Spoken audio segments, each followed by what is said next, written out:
మీ అందరికీ నా హృదయపూర్వక వందనాలు. జీవము కలిగిన దేవుని పిల్లారా, గత వారం నుంచి మిమ్మల్ని, మీ కుటుంబాన్ని, మమ్మల్ని, సంఘాన్ని జ్ఞాపకం చేసుకొని మనందరి ఎడల దేవుడు చేసిన ప్రతి మేలుకు ఉపకారమునకై మన ప్రభు మన రక్షకుడైన యేసుక్రీస్తు వారి నామములో మన తండ్రి అయిన దేవుడికి శిరస్సు వంచి వందనాలు చెల్లించుకుంటూ, జీవము కలిగిన దేవుని పిల్లారా, మనం గత వారం నుంచి ఇప్పటి వరకు మిమ్మల్ని, మీ కుటుంబాన్ని, మమ్మల్ని, సంఘాన్ని చల్లగా కాపాడి మళ్ళా దేవుని మాటలు వినేంత భాగ్యం మనందరికి ఇచ్చిన దేవునికి చిన్న ఆరాధన చేసుకొని దేవుని పిల్లల మన వాక్యాన్ని ధ్యానం చేసుకుందాం. కళ్ళు మూసుకొని అందరం ఆరాధన చేసుకుందాం. ఆరాధనా స్తుతి ఆరాధనా ఆరాధనా దైవారాధనా ఆరాధనా స్తుతి ఆరాధనా ఆరాధనా దైవారాధనా. చెమ్మగలిగిన దేవుని పిల్ల, నిజంగా విలువైన మాటలు ధ్యానిస్తూ దేవుణ్ణి ఆరాధిస్తుంటే ఎంతో సంతోషము, ఎంతో ఆనందం మన జీవితంలో ఉంటుంది. దేవుని పిల్లారా, నిజంగా ఎంతోమంది మన కళ్ళ ముందు కనపడకుండా మాయమైపోయారు. ఎంతోమంది ఆసుపత్రిలో ఉన్నారు, ఎంతోమంది ప్రమాదాలకు గురవుతున్నారు. మనం ఆరోగ్యంగా ఉన్నామంటే కేవలం దేవుని యొక్క దయ, దేవుని యొక్క కృప, దేవుని యొక్క మహాభాగ్యం అని చెప్పుకోవచ్చు. దేవుని పిల్లారా, ఇవాళ మరి జీవగ్రంథంలో దేవుడు మన కొరకు దాచిపెట్టిన ఒక మంచి మాటలు మనం ధ్యానం చేసుకుందాం. హేయపరచడం. దేవుని పిల్లారా, హేయపరచడం అంటే మనకున్న డబ్బు కానీ, సమయము కానీ, మనకున్న ఆరోగ్యము కానీ, ఇవాటన్నిటిని హేయపరచడం అంటే ఖర్చు పెట్టడం. ఎవరి కోసం ఖర్చు పెడుతున్నావు? నీకున్న ఆరోగ్యము ఎవరి కోసం హేయపరిచావు, ఖర్చు పెట్టావు? నీకున్న ధనాన్ని ఎవరి కోసం హేయపరిచావు, ఎవరి కోసం ఖర్చు పెట్టావు అని ఆలోచిస్తే దేవుని పిల్లరా, మనం మన శరీరానికి మనకున్న ధనాన్ని అరికాల మొదలుకొని తలనెత్తి వరకు ఏం జబ్బులు ఉన్నాయా అని వాటి కోసం హేయపరుచుకుంటాం. బట్టలకని, బంగారానికని, ఆరోగ్యం కొరకు. మనకున్న బలాన్ని కూడా ఎవరి కోసం మనం ఎక్కువ వాడుకుంటామంటే మన కోసం మనం ఎక్కువ వాడుకుంటాం. లేనేడల మన కుటుంబం కోసం, పిల్లల కోసం, భర్త కోసం వాడుకుంటున్నాం ఎక్కువ. వీటిని మన కొరకు వాడుకొని మరి యాత్ర జీవితం ముగిస్తే సరిపోయిద్దా? దేవుడు దీనికి ఇష్టపడతాడా? అసలు దేని కొరకు దేవుడు ధనాన్ని, ఆరోగ్యాన్ని, దేని కొరకు దేవుడు హేయపరచమంటున్నాడు? దేనికోసం ఖర్చు పెడితే మనకి ఫలితం ఉంటుంది, దేనికోసం హేయపరిస్తే మనకి ఫలితం ఉంటుంది అని ఈ దినము చక్కటి మాటలు మనం ధ్యానం చేసుకుంటే దేవుని పిల్లరా, మనకి దేవుడి దగ్గరికి వెళ్ళి, నాయనా నా బలాన్ని దేనికోసం హేయపరిస్తే నాకు ఉపయోగం, నాయనా ఇదిగో నాకున్న ఆస్తిని దేనికోసం హేయపరచాలా, ఖర్చు పెట్టాలా అయ్యా, నాకు చెప్పయ్యా అంటే మహానుభావుడు చక్కగా మనకు బోధ చేస్తాడు, చక్కగా మనకి నేర్పిస్తాడు. అందుకని భూమి మీద ఉన్న ప్రతి మానవుడు కూడా ఏదైనా నేర్చుకోవాలంటే మహానుభావుడని యేసుక్రీస్తు వారి దగ్గరికి, బైబిల్ దగ్గరికి వస్తే అన్నిటికీ మనకి చక్కగా ప్రత్యుత్తరం ఇచ్చి సమాధానం చెప్పి చక్కదిద్దగలిగిన దేవుడే. కనుక ఒకసారి మనం చూడగలిగితే 2 కొరింథీయులకు రాసిన పత్రిక 12వ అధ్యాయము 15వ వచనంలో అపోస్తలులైన పౌలు గారు కొరింథీలో ఉన్న సంఘానికి పరిశుద్ధాత్మ వలన పత్రిక రాస్తూ ఏం మాట్లాడుతున్నాడంటే,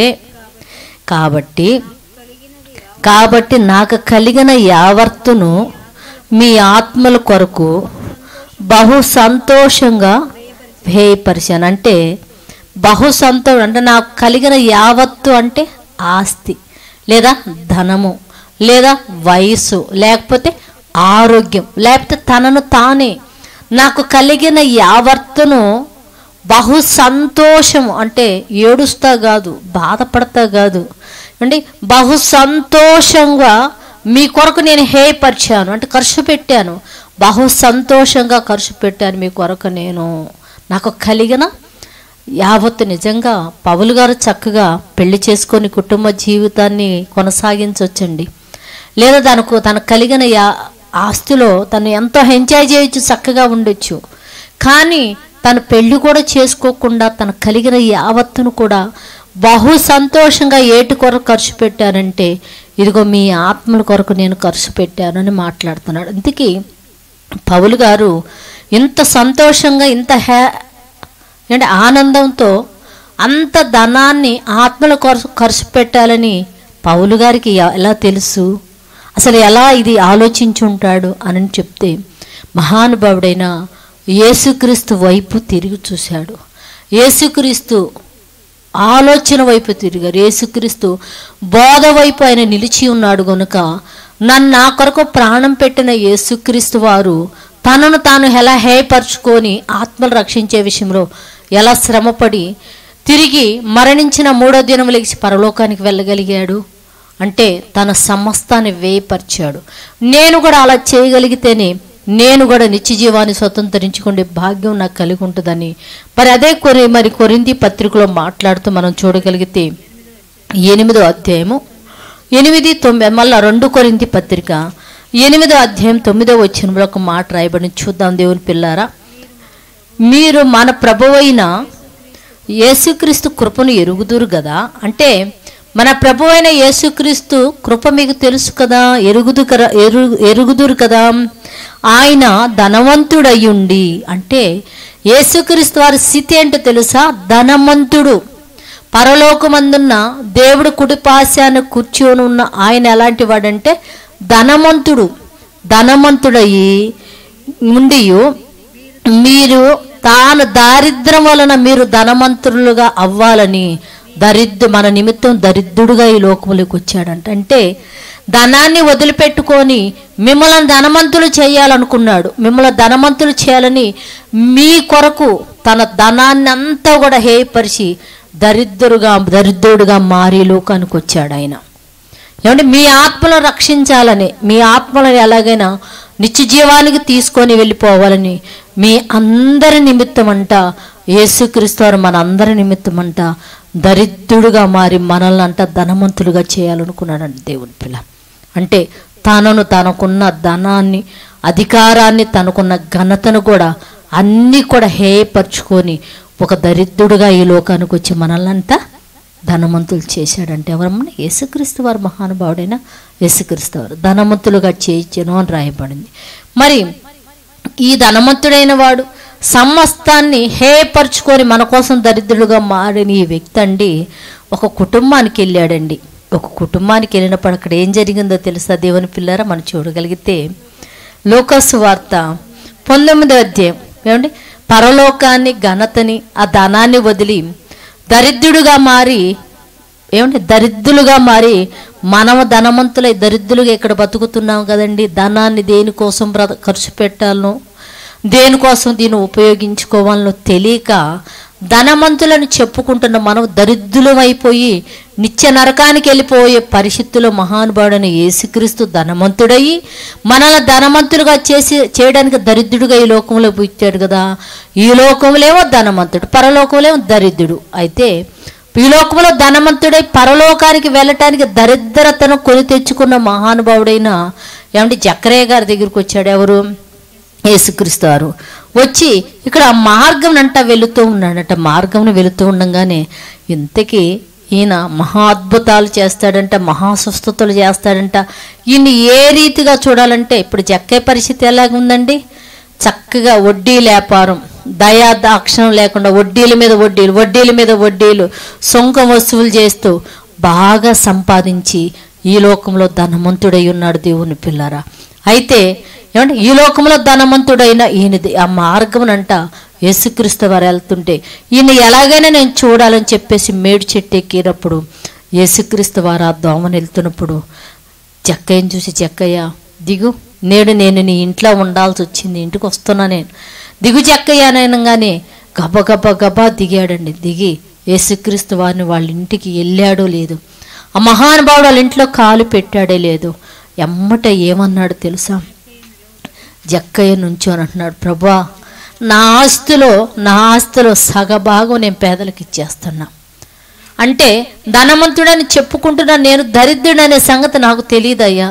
ఇదిగో నువ్వు ధనవంతుడు అయి ఉండి అన్ని హోదాలు గడిగి దరిద్రులైన మమ్మల్ని ధనవంతులుగా చేయడానికి నువ్వు వచ్చావు కదా యేసయ్యా, నువ్వు వచ్చావు కదా నాయన.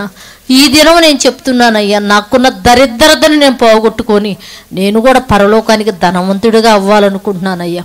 నాకున్న పేదరికాన్ని పోగొట్టుకొని ఇదిగోనైనా నేను కూడా పరలోకానికి ధనవంతులుగా ఇదిగో సగభాగము పేదలైన ఆత్మల కోసం నేను ఖర్చు పెడతానయ్యా. మరి పరలోకంలో నాకు ధనము కావాలి కదయ్యా, నాకు ధనము కావాలి కదయ్యా. అందుకని సగభాగం ఇదిగో నేను పేదలకు ఇచ్చేస్తున్నాను ప్రభు, ఆత్మల రక్షణ కోసం సగభాగం ఇచ్చేస్తున్నాను. సగభాగం అయితే నేను ఎవరి దగ్గర అయితే అన్యాయముగా డబ్బులు తీసుకున్నాను, ఎవరి దగ్గర అయితే తీసుకున్నాను వాళ్ళందరికీ 4 ఇచ్చేస్తా. 4 వాళ్ళకి ఇచ్చేస్తాను, వడ్డీ లెక్క చూసి ఇచ్చేస్తాను వాళ్ళకి. కానీ నా ఆస్తుల సగభాగం మాత్రం పేదలకు ఇచ్చేస్తానయ్యా. నేను కూడా ఆత్మల కోసం ఖర్చు పెట్టి పరలోకంలో ధనవంతుడిగా మారాలనుకున్నాను ప్రభా, నేను ఇచ్చేస్తానయ్యా అన్నప్పుడు నిజంగా యేసుక్రీస్తు చాలా సంతోషపడ్డాడండి. ఇదిగో పరలోకం నుంచి ధనవంతుడిగా నేను దరిద్రుడిగా ఈ లోకానికి వచ్చినప్పుడు, ఈ లోకంలో ధనవంతుడిగా ఉండి పరలోకానికి దరిద్రుడిగా మారిన ఇతను తిరిగి ఇదిగో తన ఆస్తిలో సగభాగం పేదలకిచ్చి పరలోకంలో ధనవంతుడు అవ్వాలనుకుంటున్నాడు ఇతడని చెప్పేసి, ఇంటికి నేడు రక్షణ వచ్చిందని చెప్పేసి యేసుక్రీస్తు వారు మరి చక్కగా మరి జక్కయ్య మార్పును చూసి యేసుక్రీస్తు వారు సంతోషపడ్డట్టుగా మనం చూడగలుగుతున్నాము దేవుని పిల్లరా. మరి చాలామంది మనం భూమి మీద కూడా అంటే అబ్రహామును ఆశీర్వదించిన దేవుడు నన్ను ఆశీర్వదించడానికి కూడా మనం ప్రార్థనలో మాట్లాడుకుంటూ ఉంటాం. ఏమని? వాగ్దానాలు వచ్చినప్పుడు కూడా ఇదిగో అబ్రహామును ఆశీర్వదించిన దేవుడు నిన్ను ఆశీర్వదిస్తాడని ఈ వాగ్దానం నాకు వచ్చిందండి, కనుక నేను చాలా గొప్పదానండి, నన్ను గొప్పగా ఆశీర్వదిస్తాడని. అవును, అబ్రహామును ఆశీర్వదించిన దేవుడు నన్ను ఆశీర్వదించాలంటే అబ్రహాం గారి కాడికి ఉన్న ఆ త్యాగగుణం నీకు నాకు ఉందా దేవుని పిల్లరా? ఒకసారి మనం చూడగలిగితే మన పితరుడైన విశ్వాసులకు తండ్రి, మన పితరుడైన అబ్రహాం గారు కూడా తను కూడానండి ఏమంటే దేవుని కోసం ఏం చేశాడంటే తను ధనమును కూడా హేయపరుచుకున్నాడని చెప్పుకోవటం వేలు సందేహం లేదని దేవుని పిల్లరా. ఒకప్పుడు మనం చూడగలిగితే అబ్రహాం కూడా బంధువులు, ధనము ఏమండి సంపద కలిగిన వాడై మంచి వాదాశీతులు అబ్రహాం గారు ఉన్నట్టు మనకు అర్థమవుతుంది. అందుకనే ఆదికాండం 12వ అధ్యాయం 1వ వచనంలో మనం చూడగలిగితే యెహోవా అబ్రహాంతో మాట్లాడుతూ చెప్తున్నాడు. యెహోవా అబ్రహాంతో మాట్లాడుతూ ఏం చెప్తున్నాడంటే ఇతనికి బంధువులు పిచ్చి కూడా ఉన్నట్టు అనిపిస్తుంది, మనకు బంధువుల మీద ప్రీతి ఎక్కువ అనిపిస్తుంది, అంటే బలగం ఎక్కువ ఉంది అని చెప్తాడు. మాకు తెలిసిన ఒక అతను ఉన్నాడండి, చక్కగా రక్షణ పొందాడు, సంఘంలోకి అప్పుడప్పుడు వస్తుంటాడు. నువ్వు ఏ కార్యక్రమం ఉందన్నైనా ఫోన్ చేయి, ఎప్పుడు చూసినా మా వాళ్ళు ఇతర దేశాలు వెళ్తున్నారనో గృహప్రవేశమనో దినమనో పెళ్ళనో చెప్తూనే ఉంటాడనమాట. అప్పుడు అనిపించింది అనమాట, బంధువులు ఎంత ఎక్కువగా ఉంటే ఇంత ప్రమాదమా అనిపించింది. వాళ్ళని చూస్తే జాలేసిద్ది మాకు. ఏ కార్యక్రమన్నా చెప్పు కుదరదండి, మా వాళ్ళది గృహప్రవేశం, మా వాళ్ళు ఇతర దేశాలది వెళ్తున్నారు, వాళ్ళని వెళ్ళి పలకరించి రావాలండి, మా వాళ్ళు చనిపోయారండి అక్కడికి వెళ్ళాలా, మా వాళ్ళు కాలేజీలో చేరుతున్నారండి అక్కడికి వెళ్ళాలా, పిల్లలు ఇదిగోండి హాస్పిటల్కి వస్తూ ఉన్నారండి, నేను వాళ్ళని తీసుకొని హాస్పిటల్కి చెప్తూనే ఉంటారనమాట. అది చూసినప్పుడు బంధువులు ఎక్కువ మంది ఉన్నా కూడా చాలా ప్రమాదం రా బొబ్బోయ్ అనిపించింది మనకి. అలాగనే అబ్రహాం గారికి కూడా బంధుబలకం ఎక్కువే ఉన్నట్టుంది, ధనవంతుడై ఉన్నట్టే కనపడుతున్నాడు. అందుకనే యెహోవా అబ్రహాంతో ఏం మాట్లాడుతున్నా అంటే నీవు లేచి నీ దేశము నుండి ఏమండి నీ దేశము నుండి నీ బంధువుల యొద్ద నుండి నీ తండ్రి ఇంట నుండి బయలుదేరి నేను నీకు చూపించు దేశమునకు వెళ్ళుము, నిన్ను గొప్ప జనముగా చేసి నిన్ను ఆశీర్వదించేదను. ఏంటి ఒక మాట చెప్పాడు అబ్రహాము, నేను నిన్ను గొప్ప జనముగా చేయాలనుకున్నా. నువ్వు చేయాల్సిన పని ఏంటో తెలుసా? నీ తండ్రిని విడిచిపెట్టాలా. ఏమండి విడిచిపెట్టాలంటే అర్థం ఏంది? తర్వాత చాలామంది ఉన్నారు అబ్రహాం గారు తండ్రి గారిని చూసుకోవడానికి, అన్నదమ్ముళ్ళు ఉన్నారు, చక్కగా బంధువులు ఉన్నారు. నీ బంధువులు విడవాలా, నీ దేశమును నీ ఆస్తిని వదిలిపెట్టి నేను చూయించే దేశమును కూడా బయలుదేరితే నేను గొప్ప జనముగా, ఏ జనం అండి? గొప్ప జనముగా చేస్తాను. పరలోకానికి వెళ్ళే జనాన్ని నీ యందు నేను చూడాలనుకుంటున్నా. నువ్వు వీటన్నిటిని వదిలేయంటే హేయపరచు, వదిలేసి నువ్వు వచ్చేసి అబ్రహాం అనగానే అబ్రహాము మారు మాట పలకుండా తిరిగి వెళ్ళిపోయినట్టు మనం చూడగలుగుతున్నాం.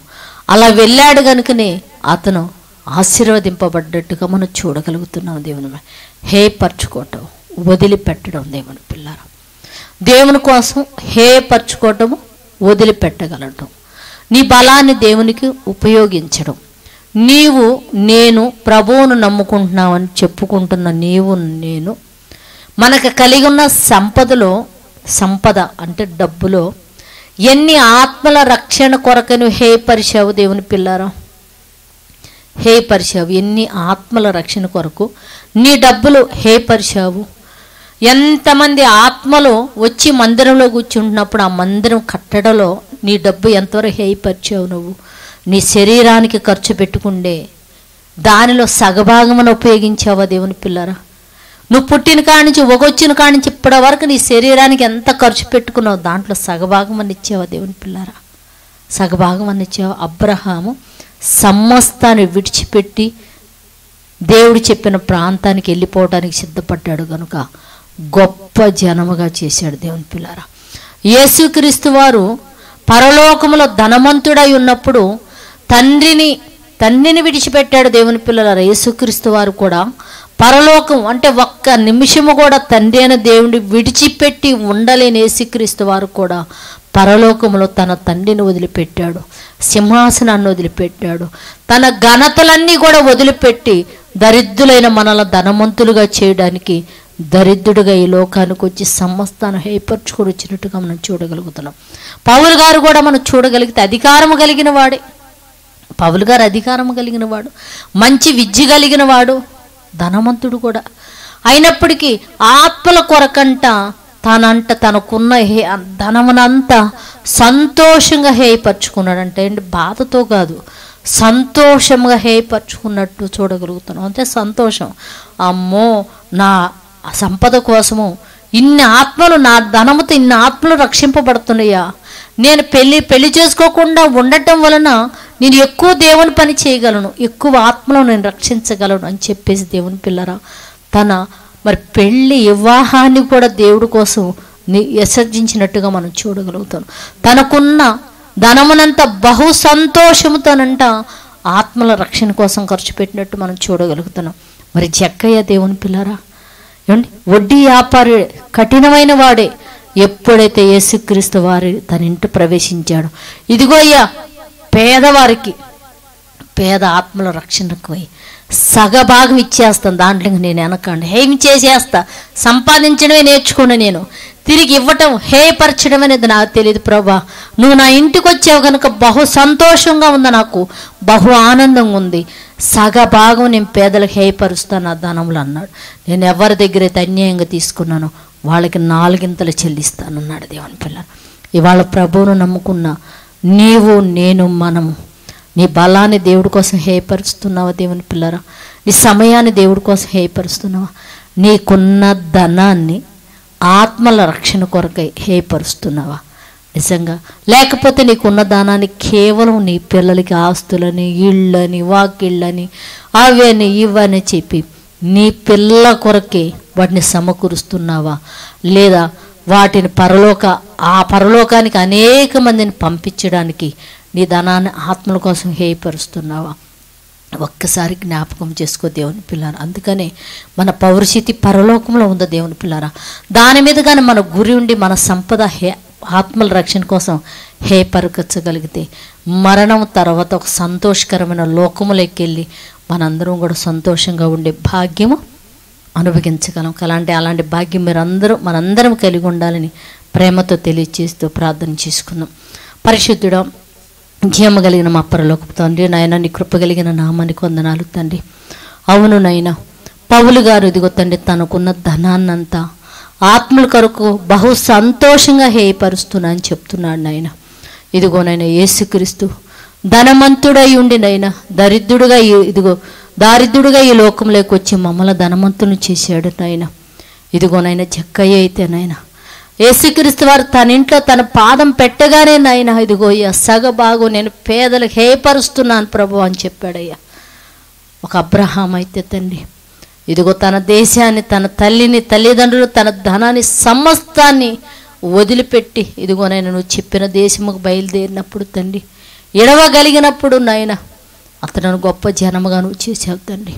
ఈ లోకములో మేము కూడా ఈ జీవిత యాత్రలో తండ్రి మాకున్న ధనాన్ని ఆత్మల రక్షణ కొరకై హేయపరిచేవారిగా, సంతోషంగా హేయపరిచేవారుగా మేము ఉండునట్లు అలాంటి గొప్ప భాగ్యం, అలాంటి క్రీస్తు కలిగిన మనసు మాకు కూడా దయచేసి మమ్మల్ని ఆశీర్వదించమని అడుగుతూ తండ్రి, పిసినారుగాను, బాధగాను, లెక్కలేసుకుంటాను, ఆలోచిస్తా ఇస్తున్న బిడ్డలను కూడా మీరు కృపతో జ్ఞాపకం చేసుకొని సంతోషంగా తండ్రి నీ సేవ నిమిత్తం హేయపరచగలిగే భాగ్యం బిడ్డలకి ఏమని అడుగుతున్నాయినా, పరసంబంధమైన ఆశీర్వాదాలు బిడ్డలు పోతున్నట్లు సహాయం చేయమని అడుగుతున్నాయినా, సకల పరిశుద్ధుల్ని, సువార్థికులను, బోధకుల్ని చల్లగా కాపాడండి తండ్రి. మందిరాల మీద ఎలాంటి దాడులు లేకుండా కాపాడండి తండ్రి. అన్ని జనులకు కూడా నీ యందు భయభక్తులు కలిగి మారుమనసు రక్షణ దయచేయండి తండ్రి. మా దేశానికి మంచి ఆరోగ్యమును దయచేయండి. పాడి పంటలను ఆశీర్వదించండి తండ్రి. దేశంలో శాంతి సమాధానము దయచేయండి తండ్రి. మాకు మంచి నాయకుడిని నా తండ్రి నాయన మీరు ఇవ్వమని అడుగుతున్నాము. సహాయం చేయండి తండ్రి నాయన. అయ్యా, దేశంలో ఉన్న ప్రతి కుటుంబం నీ వైపు తిరిగి రక్షణ పొందిన తండ్రి, ఆరోగ్యం కలిగి ఉన్నట్లు సహాయం చేసినైనా ఈ మాటలు అనేక మంది విని వాళ్ళ హృదయాలు పదిలిపరుచుకొని ఆత్మల రక్షణ కొరకై తండ్రి తన సంపద హేయపరిచేవారుగా ఉండటానికి కృప చూపి సహాయం చేయమని మా రక్షకుడు నీ కుమారుడు యేసుక్రీస్తు వారి నామములో ప్రార్థన అడుగుతున్నాం తండ్రి.